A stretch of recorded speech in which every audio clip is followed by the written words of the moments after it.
Hello, Maddie, Zara and Casper. Welcome back to the wonderful adventures of Bernard Bear, Part 2. I hope you're sitting comfortably. Then let's begin. In Part 1, Bernard Bear was playing hide and seek with his best friend, Alexander Meerkat. Now Alexander, being mischievous, asked his fairy godmother to make him invisible. And that's just what she did with a magic spell. Now nobody could see Alexander. Not you, not me, and not poor old Bernard Bear, who had been counting up to 1,000. Now Bernard had finished counting and was ready to find Alexander. But of course he didn't know Alexander was invisible. First, he looked one way. No sign of Alexander. Then he looked the other way. Still no sign of Alexander. He looked over the top of the chair. No, he wasn't there. And he looked under the chair. No, nowhere to be seen. Bother, he said.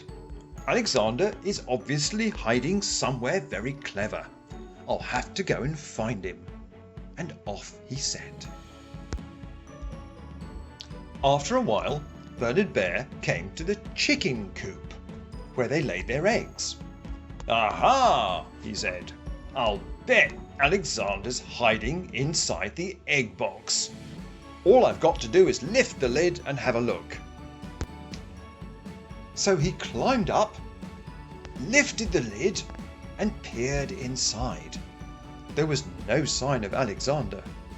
Then, suddenly, the lid slammed closed, trapping him inside the egg box. Help! He cried. Help somebody!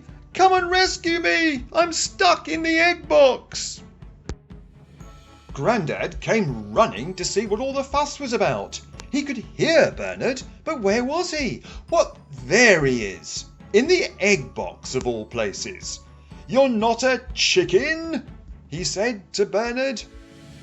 Find somewhere better to hunt for Alexander, not in an egg box.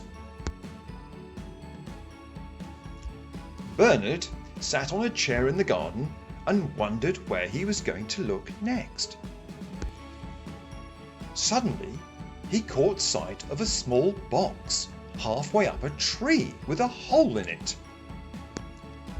A bird box, he thought to himself. I'll bet Alexander's hiding in the bird box. All I've got to do is climb up the tree and look inside. That can't be difficult. And so he started climbing the tree. Oh, this is easy, he said, as he got higher and higher and higher and higher until he could almost touch the bird box. And finally, he poked his head through the hole and looked inside. Oh, bother! No sign of Alexander. Now what am I going to do? And then he remembered he couldn't climb down trees. Help! He shouted. I'm stuck! I'm stuck inside a bird box! Help someone! Just at that moment, Grandad came to see what all the fuss was about. He could hear Bernard Bear again, but he couldn't see him. Oh, where is he now? He looked everywhere.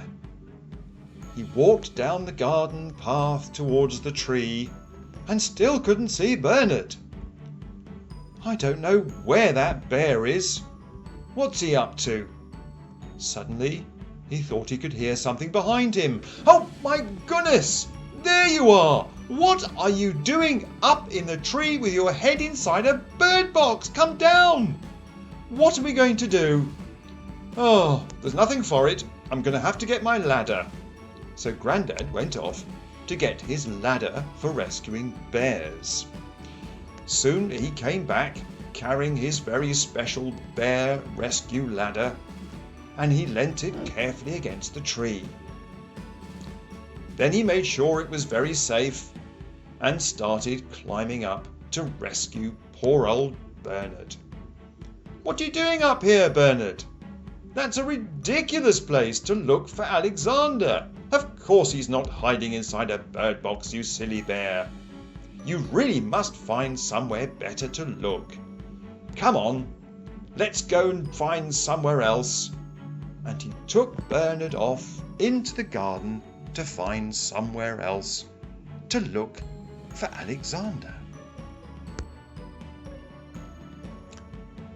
Grandad sat Bernard down on the grass and turned to him and said, "Now, Bernard, no more dangerous climbing today, please. I don't want to have to come and rescue you again."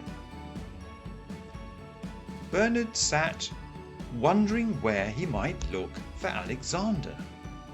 Then he saw the well. "Aha," he said. "I'll bet he's hiding down the well." So he climbed up onto the wall around the well and looked down into the deep, dark hole all the way to the bottom, where there was some water. But it was so dark down the hole that he couldn't tell whether Alexander was down there or not. "Oh, bother," he said. "I'm going to have to go down the well all the way to the bottom. Now, how will I do that?" Suddenly he remembered about the bucket. "Ah," he said, "if I can climb into the bucket, then I maybe can lower myself somehow down into the well and find Alexander." So very dangerously he leaned across from the wall onto the bucket.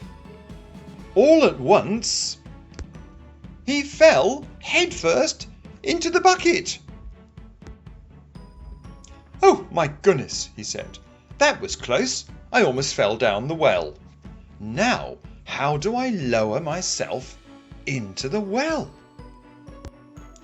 Then he spotted the handle that has to be turned to lower the bucket. But how was he going to reach it? Then, suddenly, something very strange happened. The handle began to turn all on its own. Bernard couldn't understand what was happening. He couldn't see anyone turning the handle, but sure enough it was going round, and he was going down. Down, down, down, into the well, lower and lower and lower, until finally he reached the very bottom of the well. Sitting in the bucket at the bottom of the well, just above the water, Bernard Bear looked around for Alexander, but of course he wasn't there. "Oh, bother," said Bernard. "How on earth am I going to get back up again?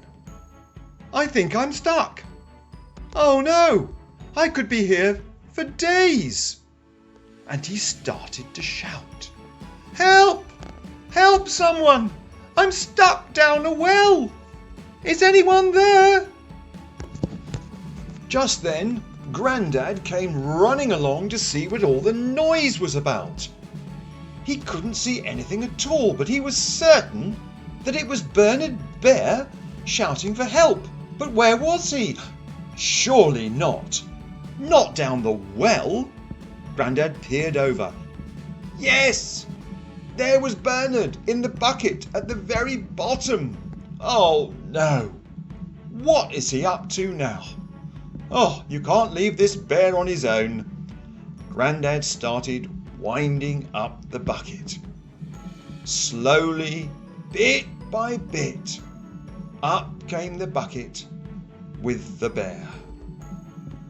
Grandad turned and turned the handle.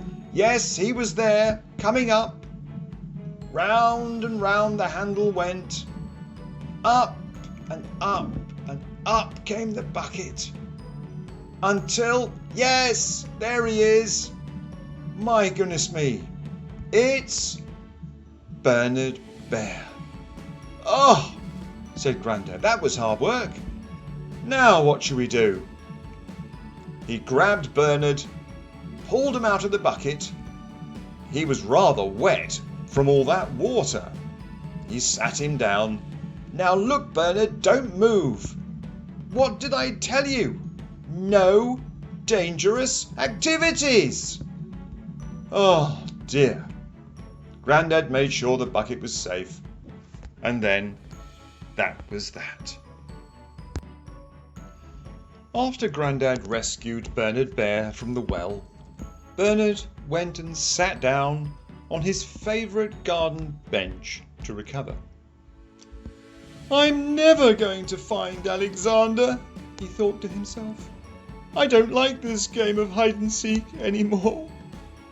And just as he was about to burst into tears, something quite extraordinary happened. All at once, Bernard's fairy godmother appeared from nowhere. Hello, Bernard, she said. You look very sad. What's the matter? I'm playing hide and seek with my friend Alexander and I can't find him. I've got into all sorts of difficulties and Grandad's not very pleased with me. I don't know what to do. Where can I find him? Well, she said, I've an idea. If you want someone to appear, all you have to do is to make their favourite cake. So why don't you make Alexander's favourite cake, bring it out into the garden, and then Alexander will appear. That's a great idea, said Bernard. I'll go and do that straight away. But just before he went, he remembered to say thank you to his fairy godmother. Thank you, fairy godmother. And he gave her the biggest hug in the world. And so, Maddie, Zara and Casper, that's the end of part 2 of the adventures of Bernard Bear. In part 3 we'll find out if the fairy godmother's idea about making a cake actually worked. What do you think Alexander's favourite cake is? I'll bet you never guess. So anyway, it's bye-bye from Grandad, and part 3 will be ready next week. Bye for now.